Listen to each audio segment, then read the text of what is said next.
hear what they have to say. I absolutely do have some very happy Misfits. We'll start with the player of the series himself. LeBlanc, in a couple of games there, looking great for yourself. Talk us through it. What did it mean to you to get such a carry champion and such a lead in games 4 and 5 especially? Well, I'm really grateful that my top laner Alfari went Chen like every game. So I had a really nice time playing either sideline or just casually farming mid lane, since I can always jump in, I can play not scared at all, and I can always count on either shield only or on the Shen arriving for me. I want to talk to the top lane a little bit about that Shen as well. Alfari, your first split here in the LCS. Not only are you in playoffs, you're now in the semi-finals, guaranteed an appearance at either Hamburg days that we have. What does that mean to you as quite a new player that people have talked about for so much, to be able to maybe prove yourself already in your first split? I mean, I don't know how much I'm proving myself when I'm playing 4 games of Shen, but it obviously still feels really great, even if my teammates do carry me. So yeah, it feels really good. But is that not your decision at all to play Shen in a series like this? I mean, Shen is really strong, and obviously if you have like a long one trick as well, then it works really good too. But it's mainly the coach's decision. You guys didn't quite catch it at home, but Power of Evil saying it's him that's the decider. So how much influence do you, as a veteran player, have on this pick and ban phase in such important games? Well, obviously we decide as a team, and Hussein, our coach, helps us in drafts. I think we kind of adapted probably one of our best series in a long time, since we kind of felt that the first 2 games we didn't have enough midlane priority. We kind of changed it around, since we always catch the wave, and they played really, really good around Senkooks, getting on the Syndra the priority. So we just felt like, okay, we take the Shen and we take Syndra, LeBlanc, champions that can easily fight 1v1s and 2v2s. And I was really confident that I can win a 1v1 and I can win with Kakao the 2v2 jungle mid lane matchup. So obviously combined with the Shen ultimate, we just completely changed our drafts to like a really, really aggressive style. And I think it worked out really, really good, and that's why we kept it from game 3 to game 4 to game 5. Certainly looked like it worked out. That was the key turning point for you guys. Alfari, was there anything as a new player that Hussein or maybe Power was saying to you after game 2, where you're 0-2 down, your first experience now with a reverse sweep? Any advice that you got from the rest of the team that kept your head in the game?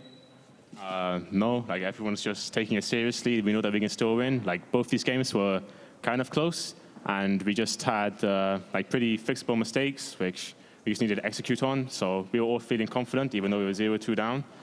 We just needed to play properly, which we did.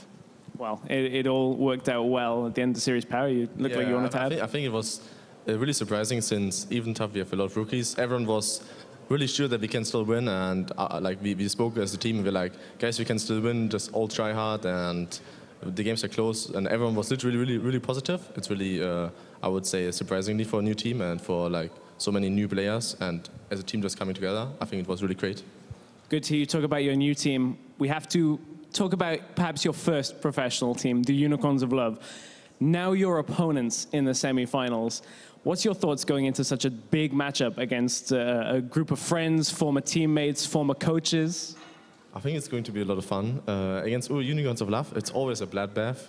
So when I faced them in Origin, when I played in the team, and I think last time we faced them with Misfits, it was the same. It was just like crazy amount of kills, and I think UL is a team that will never not try to come back. So they will always try their hardest and pull their hearts out. So I think it's going to be really close and going to be a lot of fun, I think, especially for me. And especially for the viewers as well. That's going to be a great series next week. Before we get to the NALCS, we've got one last thing to do, and that's get right into the post-game lobby.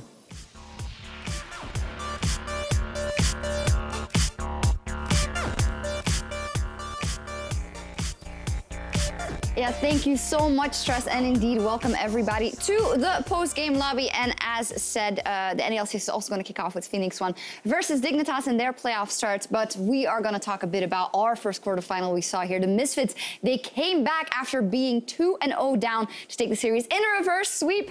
Love it. The first playoff series, and immediately we have a reverse sweep. And we can kind of tell the story of the games through this one, because Splyce, they started off, they won 2 games in a row. They seemed like they had all the cards in their favor. Yeah, 2 games where they had Syndra, Senkooks was doing really well, Wonder was winning his lanes, Kennen wasn't picked, you know, it was like, hey, Splyce, you are actually playing fantastic. And Obviously, from watching it here with you guys, Maxwell was already calling 3-0 straight away. And he was like, there's no way they're coming back. That was you, by the way. And then obviously the more experienced broadcast members in Shocks and myself were more like, hey, it will turn around.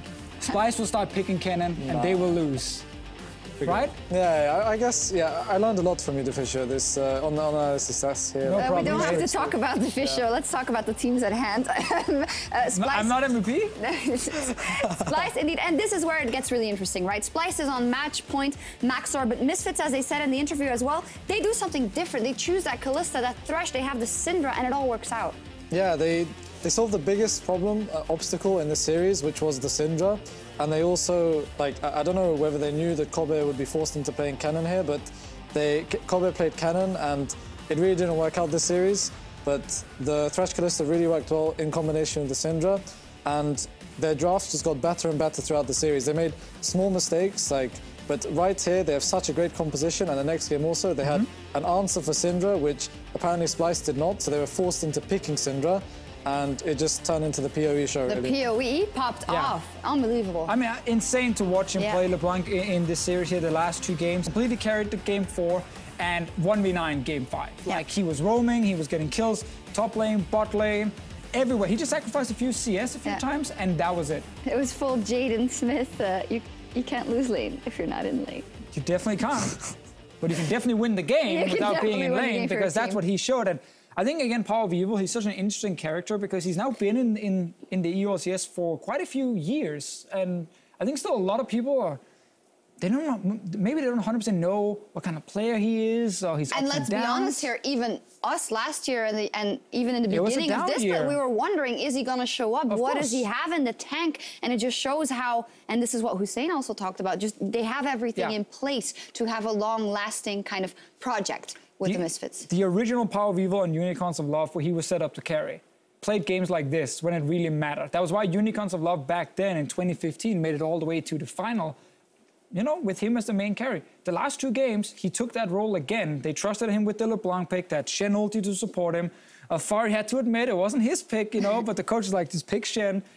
And I really like seeing that Power of Evil again play, like a guy we didn't see last year on Origin. And it's just fantastic to see when he actually shines. Yeah, Max, it is really nice to see actually how a player who you've probably thought not too much of last year, even when he was playing, how he can completely turn it around in what is so fast moving, and you have to deliver every single week, and he seems to really have found this kind of groove.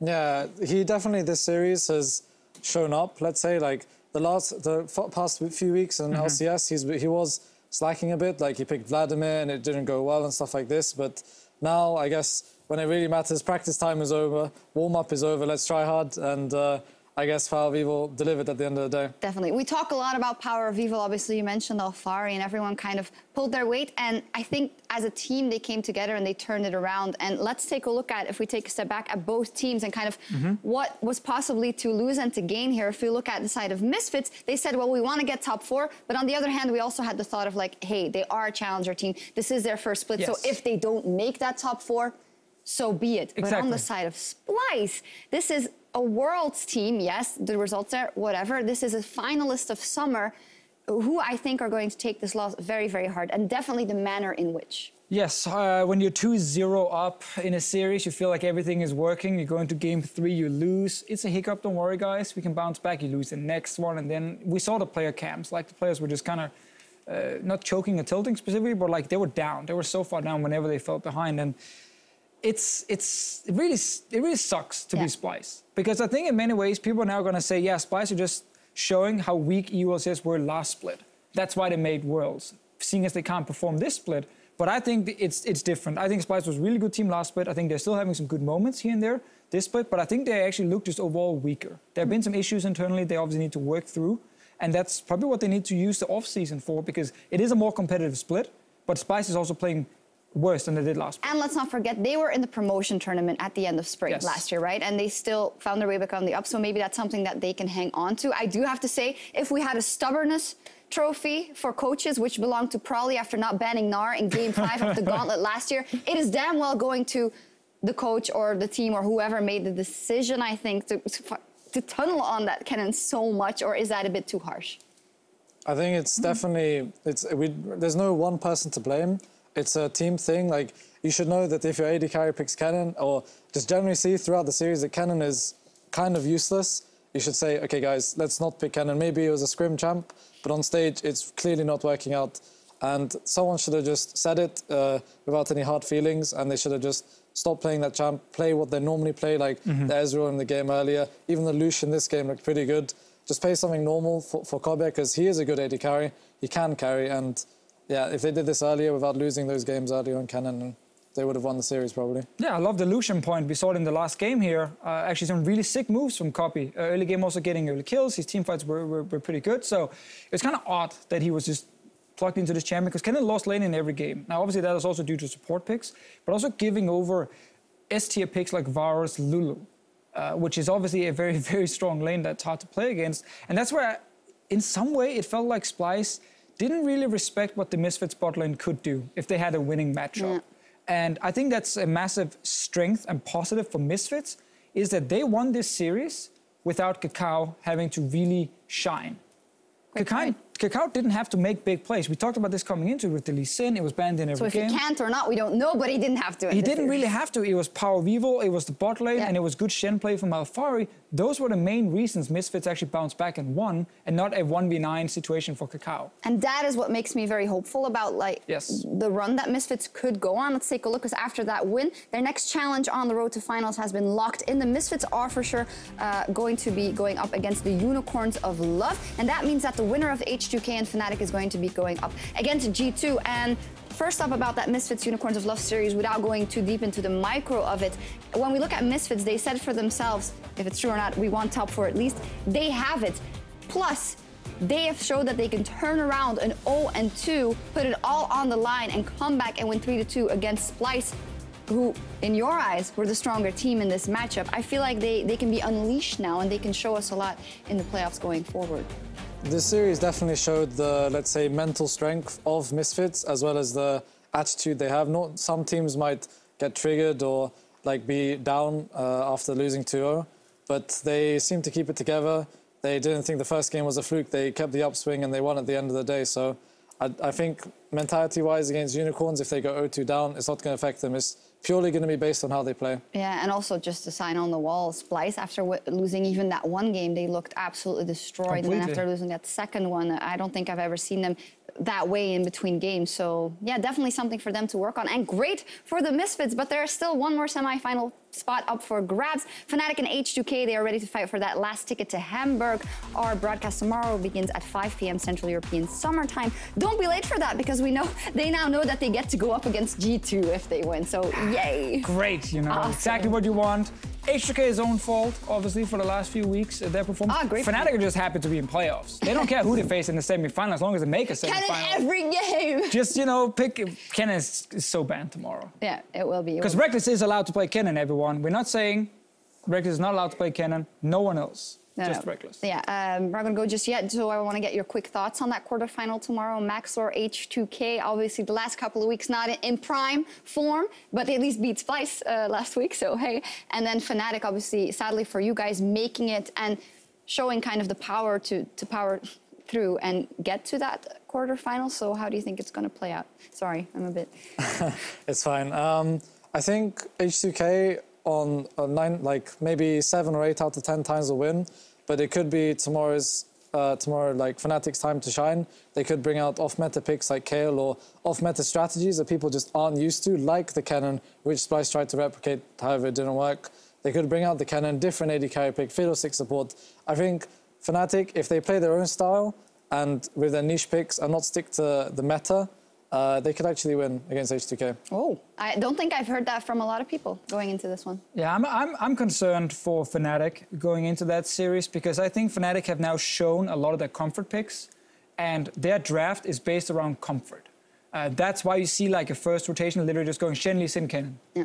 All the way down. Shen is the #1 pick in top lane, Lee Sin is the #1 pick in jungle, and Kennen is the #1 in AD carry for them. And I think in a best of 5, H2K has the freedom, especially in the first few games, to just get rid of those picks. Or 2 of them maybe, and then pick the other one. Just make sure they have something completely prepared against specifically those guys. Reckless has been the main playmaker.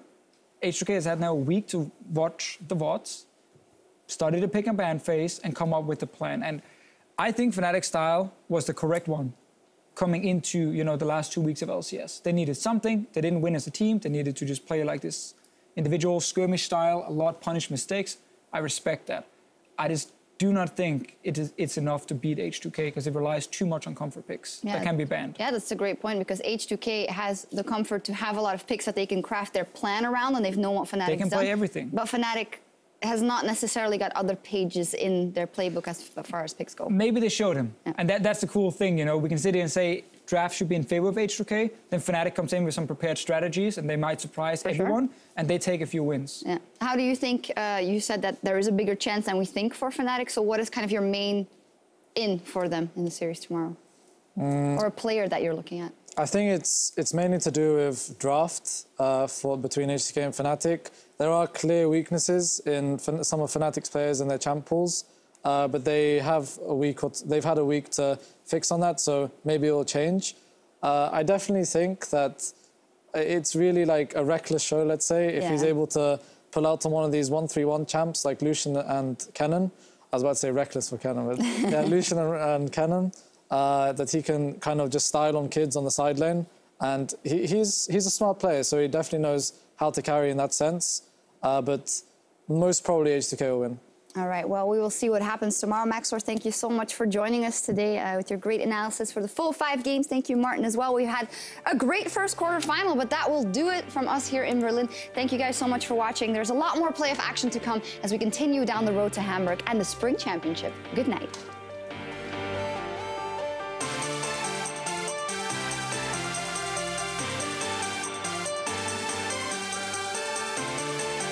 Fastest way to go home is just trick 0-3, just run it down mid. This is it, ladies and gentlemen. This is game 1. Let's get it going. Moving in, moving forward. Alfari gets another top power. Beetle comes over the wall. That's a lot of damage. Senkux goes down. In comes the cannon. The fight is kicking off, but Kabi's alive. Kabi's healthy. Crow Storm comes out. This is the turn from Splyce. Alfari's hitting the back line, but nobody cares. 3 members strong, focusing their sights on the Nexus, and that's going to be game 1 for Splyce. Will Splyce advance to match point? Can Misfits strike back? We'll find out here. Kakao gonna take him down, but here comes Senkux. Maybe looking for a hero play. Moves forward. Kakao still so low. Out comes the ultimate. Just looking for both of them. The Master Chefs maybe coming out, but they've got their eyes on a different prize. Moving in. Hansama still alive for now, but does get taken down. Trashy, so low, but PoE gets pocket pistol. And Wonder, he sets it up. He knocks it down. It's going to be the 2-0 for Splyce. Game 3, pressure mounting for the side of Misfits. Let's see what they can do with their backs up against the wall. Now running for their lives. Splyce are in trouble. Misfits looking to bring it back. PoE not going to get taken down in the end. He's still up. He's still alive. Here they will find game 3 in the series. This is it, ladies and gentlemen. It's time. Series points still up for Splyce. Can Misfits continue the reverse sweep? Can they bring it back here? We will find out. Splyce, are you going to take this fight or are you going to run? You may not have a choice. In goes the engage. Trashy going to get caught up. Trashy getting taken down. There goes the jungler. They're looking for a little bit more. Arrow connects. Mickey gets forward. Knocked up. Not going to be enough. Alfari's on the front lines. Misfits from 2-0 against them to 2-2 and a game 5. One of these teams go to Hamburg. One of these teams go home. And it's all come down to this. 5 games between Misfits and Splyce. Actually, what can you do? Leap into the air, come down. 4K health still up and available. Trying to get damage down on the Kabi, but he's alive for now. Hansama has slain Mickey X. Senkux trying to get out what he can on the backside, but this is disaster for the side of Splyce. Kabi holding on as long as he can, but here comes PoE. Oh no, Kabi, that's not what you want. Taken down, knocked out, and Senkux holding on, but at the end of the day, Misfits 3 for 0. Now looking for a little bit more. PoE gonna use the Zhonya's moving forward. Mickey now set to fall. Kabi still alive, but doesn't have a ton of mana here. Kakao on the backlines may get taken down. The team is split up. Misfits 4-man strong. However, Kakao is in trouble. Can they cancel the TP before the Shen gets in? Wonder. Blocking the damage. Wonder, no! Gets taken. He lives! What an outplay! Coming in from Challenger to top 4 in the LCS to down in the dumps in a slump. They find themselves a win here with the reverse sweeps, and they punch their tickets to Hamburg.